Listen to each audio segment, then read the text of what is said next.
ഇന്ന് നിരീശ്വരവാദികൾ ഉയർത്തിപ്പിടിക്കുന്ന ഒരു വാദമുഖം എന്നത് ഈ പ്രപഞ്ചത്തിന്റെ സൃഷ്ടിപ്പിന് പടച്ചതമ്പുരാന്റെ ആവശ്യമില്ല എന്നാണ് അവർ പറയാൻ പോകുന്നത്. അതാണ് അവർ പറയുന്നത്. ഇപ്പൊ അടുത്തൊരു ഒരു നിരീശ്വരവാദിയായ ഒരു ഇംഗ്ലീഷുകാരൻ, എത്തിയസ്റ്റ് ആയിരുന്നു. അദ്ദേഹത്തിന്റെ എത്തീസത്തിൽ നിന്ന് വിശ്വാസത്തിലേക്ക് അദ്ദേഹം തിരിച്ചു വന്നതിന്റെ അനുഭവം പറയുന്നുണ്ട്. വല്ലാത്ത ഇന്ന് സയൻസ് ലോകത്ത് ഗോഡ് പാർട്ടിക്കിൾ, ദൈവഗണം എന്ന് പറയുന്നൊരു സംഭവമുണ്ട്. പ്രപഞ്ചത്തിൽ എല്ലാം ഇങ്ങനെ താനുണ്ടായി എന്നൊരിക്കലും ഒരു സയന്റിസ്റ്റിനും വിശ്വസിക്കാൻ കഴിയുന്നില്ല എന്ന അത്ഭുതം. മനുഷ്യനുണ്ടായി, മനുഷ്യനിൽ DNA എന്ന് പറയുന്ന സാധനം ഉണ്ടല്ലോ, DNA കോഡുകളാണ്, അത് ഇൻഫോർമേഷനാണ്. ഇൻഫോർമേഷൻ പല രീതിയിലാണ്. സ്റ്റാറ്റിസ്റ്റിക്സ് മുതൽ പ്രാഗ്മാറ്റിക് വരെയുള്ള വിവിധങ്ങളായ കമ്മ്യൂണിക്കേഷനുകളുണ്ട്. ഒരു അർത്ഥമില്ലാത്തത് എഴുതിയ അർത്ഥമുള്ളത് തന്നെ, എന്നാൽ അതിൻ്റെ വാക്കുകൾ അങ്ങോട്ടും ഇങ്ങോട്ടും മാറിയത് വളരെ കൃത്യമായ സ്ട്രക്ചറിലുണ്ടാക്കിയ വാക്കുകൾ. ആ വാക്കിൽ ഒരു അക്ഷരമോ ഒരു കോമയോ ഒരു പങ്ക്ച്വേഷനോ മാറിപ്പോയാൽ അതിൻ്റെ അർത്ഥം ടോട്ടലി മാറിപ്പോകും. അങ്ങനത്തെ വളരെ പ്രാഗ്മാറ്റിക് ആയിട്ടുള്ള കമ്മ്യൂണിക്കേഷൻ ഉണ്ട്. ഇതാണ് ഏറ്റവും ഹൈ ലെവൽ ഓഫ് കമ്മ്യൂണിക്കേഷൻ. അതിന് ശേഷം വേറെ ഒരു ഭാഗം കൂടെ വരുന്നുണ്ട്. അത് സ്റ്റേജ് 4 ആണ്. ഒരു സ്റ്റേജ് 5 കൂടെ ഉണ്ട്. ഇതിന്റെ പേര് ഓർമ്മ വരുന്നില്ല. ഈ കമ്മ്യൂണിക്കേഷനൊക്കെ നോക്കിയാൽ ഇതിൽ ഏറ്റവും ടോപ്പ് റേഞ്ച് കമ്മ്യൂണിക്കേഷനാണ് DNA-യിലുള്ളത്. ഈ DNA-യുടെ ഈ കോഡുകൾ ഒരിക്കലും വെറുതെ ഉണ്ടാവാൻ കഴിയില്ല. അതൊരു പ്രോഗ്രാമിംഗ് ഒരാൾ ചെയ്തു കൊടുക്കാതെ ഒരാൾക്കും DNA ഉണ്ടാക്കാൻ കഴിയില്ല എന്നാണ്. അത് ഇന്ന് ശാസ്ത്രലോകത്തിന്റെ മുമ്പിൽ വന്നൊരു ഏറ്റവും പുതിയ ഒരു ചിന്തയാണ്. അതുകൊണ്ടാണ് ഗോഡ് പാർട്ടിക്കിൾ, പ്രപഞ്ച സൃഷ്ടിപ്പിൽ 99.99% ഗോഡ് പാർട്ടിക്കിൾ, മനുഷ്യ ചിന്തകൾക്കതീതമായി ഒരു പ്രാപഞ്ചിക വിസ്മയം ഇതിന്റെ ഉള്ളിലുണ്ട്, ഒരു ദൈവത്തിന്റെ ഇടപെടലുണ്ട് എന്ന് ഇന്ന് ശാസ്ത്രകാരന്മാർ എത്തിയിരിക്കുകയാണ്. ഇപ്പൊ അടുത്ത സമയം എന്ന് പറഞ്ഞാൽ 1-2 കൊല്ലമേ അതായിട്ടുള്ളൂ ആ വാദഗതിയിലേക്ക് തിരിച്ചു വരാൻ തുടങ്ങിയിട്ട്. ഹഗിൻസ് എന്ന് പറയുന്ന ശാസ്ത്രകാരനാണ് ഇത് കൊണ്ടുവന്നത്, ഗോഡ് പാർട്ടിക്കിൾ എന്ന് പറയുന്ന സംഭവം. മറിയം ബീവി റളിയല്ലാഹു അൻഹാ ഈസാ നബി അലൈഹിസ്സലാമിന്റെ ഉമ്മയാണ്. ഈസ നബിയെ കുറിച്ചാണ് അല്ലാഹുവിന്റെ അബ്ദാണ് എന്ന് പറയേണ്ടതിന് പകരം വലദല്ലാഹ്, അല്ലാഹുവിന്റെ ജനിച്ച മോനാണ്, വലദുല്ലാഹി, അള്ളാന്റെ മകനാണ് എന്നൊക്കെ അവര് പറഞ്ഞത്. വഖാലു, അവര് പറയുന്നു. ആര്? ക്രിസ്ത്യാനികൾ പറഞ്ഞു, ജൂതന്മാര് പറഞ്ഞു. ഉസൈർ തങ്ങളെ കുറിച്ച് എന്ത് പറഞ്ഞവര്? ഇബ്നുല്ലാഹ്, ജൂതന്മാർ. ഉസൈർ എന്നവര് ഒരു നിർജീവമായ ഒരു നാട്ടിലൂടെ അങ്ങനെ കഴുതപ്പുറത്ത് പോയപ്പോഴാണ് അദ്ദേഹം മഹാനവറുകൾ പറഞ്ഞു പോയി, അന്നാ യുഹ്യി ഹാദിഹില്ലാഹു ബഅദ മൗതിഹാ, ഈ നാടൊക്കെ ഇങ്ങനെ മരൊക്കെ ഉണങ്ങിക്കഴിഞ്ഞിട്ട് ഇതൊക്കെ ഇനി എന്നാ ജീവൻ വെക്കുക എന്ന് പറഞ്ഞപ്പോ ഫഅമാതഹുല്ലാഹു 100 ആം, 100 വർഷം അല്ലാഹു തആല അവരെ മരിപ്പിച്ചു കിടത്തി. സുമ്മ ബഅസ, പിന്നെ അല്ലാഹു പുനർജന്മം കൊടുത്തു. സുബ്ഹാനല്ലാഹ്. അങ്ങനെ 100 കൊല്ലം മഹാനവറുകൾ ഗൈബൂബത്തിന്റെ ഒരവസ്ഥയിൽ കിടന്ന് ജീവിതത്തിലേക്ക് തിരിച്ചു വന്നു. അവരെ സംബന്ധിച്ച് ജൂതന്മാർ പറഞ്ഞത് അള്ളാന്റെ മോനാണ്, അല്ലാതെ ഇങ്ങനെ മരിച്ചിട്ട് ജീവിക്കൂലല്ലോ. ഉസൈർ എന്നവരെ കുറിച്ച് ജൂതന്മാർ ഇബ്നുല്ലാ എന്ന് പറഞ്ഞിട്ടുണ്ട്. ഈസ നബിയെ കുറിച്ച് ക്രിസ്ത്യാനികൾ പറഞ്ഞു ഇബ്നുല്ലാ, അള്ളാന്റെ മകനാണ്. ഇത് രണ്ടും ഇൻകാർണേഷൻ എന്ന് പറഞ്ഞ സംഗതി ഇല്ലല്ലോ. ദിവ്യരൂപം, ദിവ്യം ദൈവം അല്ലാഹു റബ്ബുൽ ഇസ്സത്ത് മനുഷ്യരൂപത്തിൽ അവതരിക്കുക എന്നത് അല്ലാഹുവിന്റെ സിഫാത്തുകളെ, അല്ലാഹുവിന്റെ വിശേഷണങ്ങളെ നമ്മൾ നിസ്സാരമായി കാണലാണ്. ഖാലിഖായ പടച്ചതമ്പുരാൻ അവന്റെ സൃഷ്ടിയിൽ രൂപം പ്രാപിച്ചു എന്ന് പറയുന്നത് അല്ലാഹുവിന്റെ അളമത്തിനെ ഇടിച്ചു തകർക്കലാണ്. മനുഷ്യന് എന്തൊക്കെ ഐബുകൾ ഉണ്ടാകുമോ, എന്തെല്ലാം ന്യൂനതകൾ ഉണ്ടാകാമോ, ആ ന്യൂനതകൾ അല്ലാഹുവിൽ വരും എന്ന് വരുത്തി തീർക്കാനുള്ള ശ്രമമാണിത്. അതുകൊണ്ടാണ് ഖുർആൻ സൃഷ്ടിയാണോ അല്ലയോ എന്ന വാദഗതി മഹാനായ അഹ്മദ് ബിൻ ഹംബൽ റഹ്മത്തുള്ളാഹി അലൈഹിയുടെ കാലത്ത് നടക്കുമ്പോൾ അതിനിപ്പോ എന്തെത്ര പ്രശ്നം എന്ന് ചിന്തിക്കുന്നവരുണ്ടാകാം. അഹ്മദ് ബിൻ ഹംബൽ എന്നവർ 40 കൊല്ലം ജയിലിൽ കടന്നു എന്ന ചരിത്രം. 40 കൊല്ലം ചാട്ടവാറുകൊണ്ട് അടിയായിരുന്നു. ദിവസവും 28 അടിയോളം കിട്ടുന്ന. എന്തിനെന്നറിയോ? ഖുർആൻ സൃഷ്ടിയല്ല എന്ന് വാദിച്ചതിന്റെ പേര്.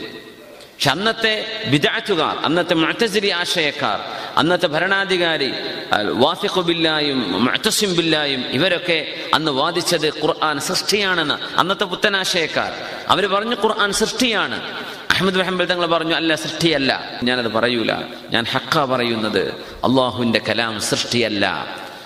എന്താണ് പറഞ്ഞതിനർത്ഥം എന്ന് വെച്ചാൽ അള്ളാഹു സൃഷ്ടിയല്ല, അള്ളാഹു മഖ്ലൂഖല്ല, അള്ളാഹു ആരാലും സൃഷ്ടിക്കപ്പെട്ടവനല്ല. ഈ പ്രപഞ്ചത്തിന് സൃഷ്ടാവ് വേണം എന്ന് നമുക്കൊക്കെ അറിയാം.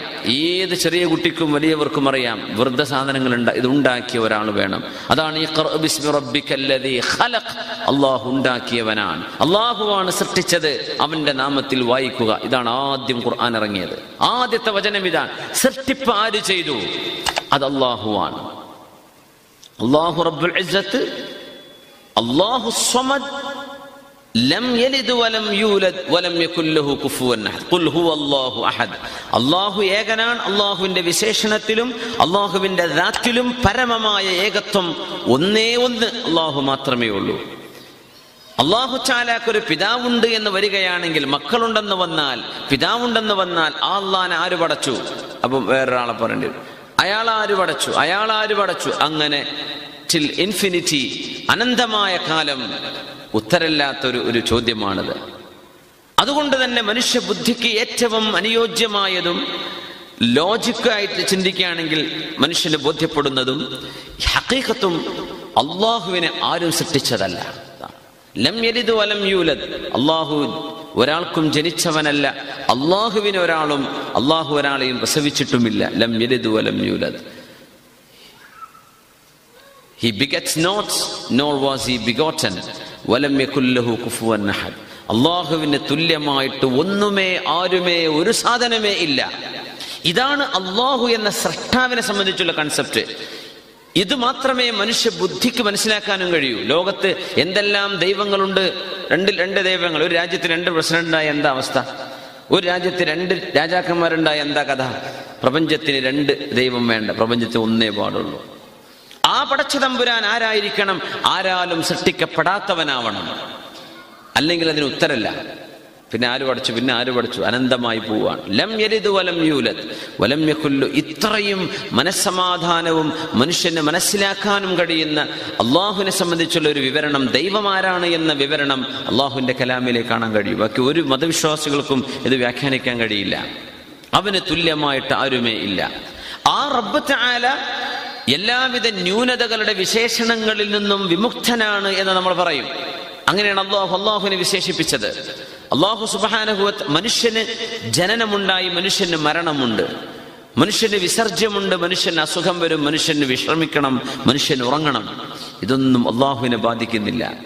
അള്ളാഹുവിന്റെ സിഫാത്തുകൾ ഒരു മനുഷ്യനിൽ ഇറങ്ങി എന്ന് പറയുകയും, ആ മനുഷ്യൻ ജനിച്ചു ഒരു ഉമ്മാക്ക്, ഈസാ നബിയെ കുറിച്ച് സങ്കല്പിക്കുകയാണെങ്കിൽ, ആ മനുഷ്യൻ ഭക്ഷണം കഴിച്ചു, അല്ലേ? വിശുദ്ധ ഖുർആൻ പറഞ്ഞു അവർ ഭക്ഷണം കഴിക്കുന്നവരായിരുന്നു. കാന യഅകുലാനി ത്വആം. മറിയം ബീവിയും ഈസാ നബി അലൈഹിസ്സലാമും ഭക്ഷണം കഴിക്കുന്നവരായിരുന്നു എന്നാ ഖുർആൻ പറഞ്ഞത്. അതെങ്ങനെയാ പടച്ചവനാവുക? അതിനർത്ഥം എന്താണെന്നറിയോ? ഭക്ഷണം കഴിച്ചാൽ എന്ത് വരും? ടോയ്ലറ്റ് പോണം.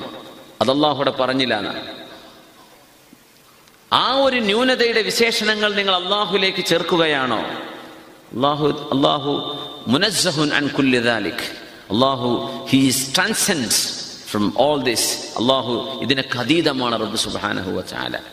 അതുകൊണ്ട് അള്ളാഹുവിന്റെ വിശേഷണം ഒരു മനുഷ്യനിൽ ആയി. ദൈവത്തിന് അവതാരമുണ്ടായി, ദൈവാവതാരം. അങ്ങനെ പറയാൻ പാടില്ല. ദൈവത്തിന് അവതാരമില്ല. അള്ളാഹുവിന്റെ പ്രവാചകന്മാർ വരും, അള്ളാഹു അയച്ച അള്ളാഹുവിന്റെ മെസ്സഞ്ചേഴ്സ്, അള്ളാഹുവിന്റെ പ്രൊഫറ്റ്സ്. പക്ഷേ അവതാരങ്ങളല്ല. ഇൻകാർണേഷൻ എന്ന് പറയുന്ന സംഭവം, ദൈവം ഒരു മനുഷ്യരൂപത്തിൽ അവതരിക്കുക എന്ന സങ്കല്പങ്ങൾ, ഇതൊന്നും അള്ളാഹു ഒരിക്കലും വെച്ച് ഉറപ്പിക്കുക. എത്രയാണ് ഇതിന്റെ ഗൗരവം എന്നറിയോ? അള്ളാഹുവിന് അങ്ങനെ ഒരു മകനെ ഉണ്ടാക്കേണ്ട ഒരു കാര്യവുമില്ലല്ലോ. ഇൻ കുല്ലു മൻ ഫിസ് സമാവാതി വൽ അർളി ഇല്ലാ ആതിർ റഹ്മാനി അബ്ദാ. ആകാശലോകങ്ങളിലും ഭൂമിയിലുമുള്ള സർവരും അള്ളാഹുവിന്റെ മുമ്പിൽ, കാരുണ്യവാന്റെ മുമ്പിൽ അടിമകളായി വരുന്നവരാണ്. അബ്ദാണ്, അള്ളാഹുവിന് സബ്മിറ്റ് ചെയ്യേണ്ടവരാണ്, അടിമകളാണ്.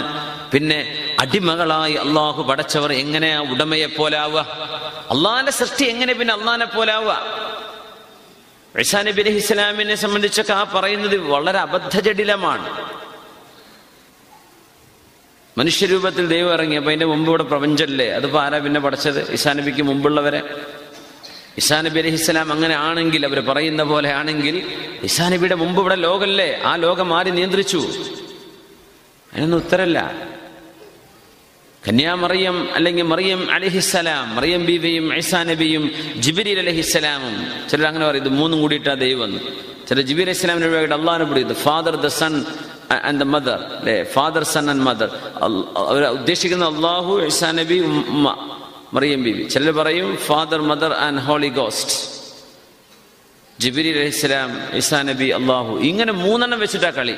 അതിനാണ് ലഖദ് കഫറ അല്ലദീന ഖാലു ഇന്നല്ലാഹ സാലിസു സലാസ, അള്ളാഹു മൂന്നിൽ ഒന്നാണ് എന്ന് പറഞ്ഞവർ കഫറ, അവർ കാഫിറുകളാണ്, അത് ദൈവനിഷേധമാണ് എന്ന് അള്ളാഹു പറയാൻ കാരണം. ട്രിനിറ്റി എന്നാണ് അതിന് പറയാ, ത്രിയേകത്വം.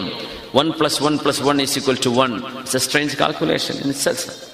ഒരു ചെറിയ കുട്ടിക്ക് പോലും അറിയാം 1 + 1 + 1 = 3. It can be 1. പക്ഷെ അവർ പറയുന്ന അതാണ്, മൂന്നും കൂടുമ്പോൾ ഒന്നാകുന്നു. അതൊന്നും സ്രഷ്ടാവിന്റെ സങ്കല്പത്തെ പോലും വളരെ വ്യക്തമായും മനുഷ്യന് മനസ്സിലാവും ഇത് ശരിയല്ല എന്ന്. സുബ്ഹാനല്ലാഹ്. അള്ളാഹുവിന്റെ കലാം, നമ്മൾ അള്ളാഹുവിന്റെ കലാമിനെ കുറിച്ച് നേരത്തെ പറഞ്ഞു, പൂർത്തിയായോ ചർച്ച? അല്ലെ, അള്ളാഹുവിന്റെ കലാം ഖുർആൻ സൃഷ്ടിയാണോ അല്ലയോ എന്നുള്ള വിഷയം വന്നല്ലോ. നമ്മൾ അവിടുത്തെ വേറെ അങ്ങോട്ടോ പോയി തോന്നുന്നല്ലേ. സൃഷ്ടിയാണോ അല്ലയോ? അള്ളാഹു സൃഷ്ടിയല്ലാത്ത പോലെ അള്ളാഹുവിന്റെ വിശേഷണങ്ങളും സൃഷ്ടിയല്ല. സൃഷ്ടികൾ ഹുദൂസ് തജദ്ദുദിന് വിധേയമാണ് എന്ന് പറഞ്ഞാൽ സൃഷ്ടികളിൽ ചേഞ്ചസ് വരും. നമ്മൾ കുട്ടിയായിരുന്നു, യങ്ങാവും, അഡൽട്ടാവും, ഓൾഡ് ഏജിലേക്ക് പോകും, ഡെഡാവും. വസ്തുക്കൾ ചേഞ്ച് ആവും. ഒന്നും എപ്പോഴും ഒരുപോലെ അല്ല.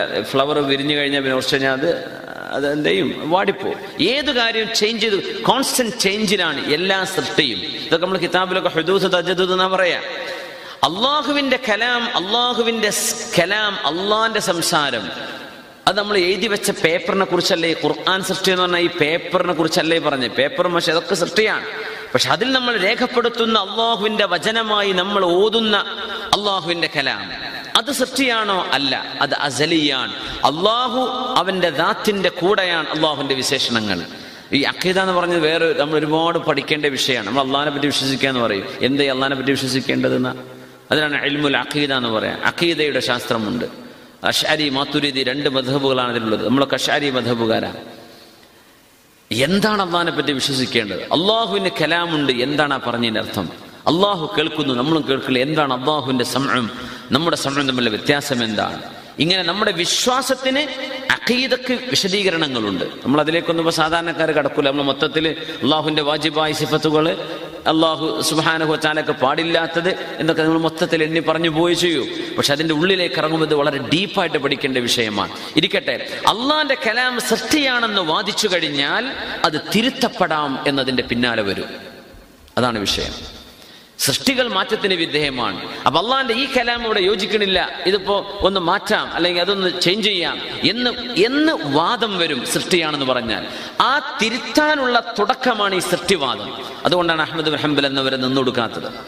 صلوا على النبي محمد وآله اللهم صل على سيدنا محمد وعلى آل سيدنا محمد وبارك وسلم عليه. اللهم صل على سيدنا محمد وعلى آل سيدنا محمد وبارك وسلم عليه.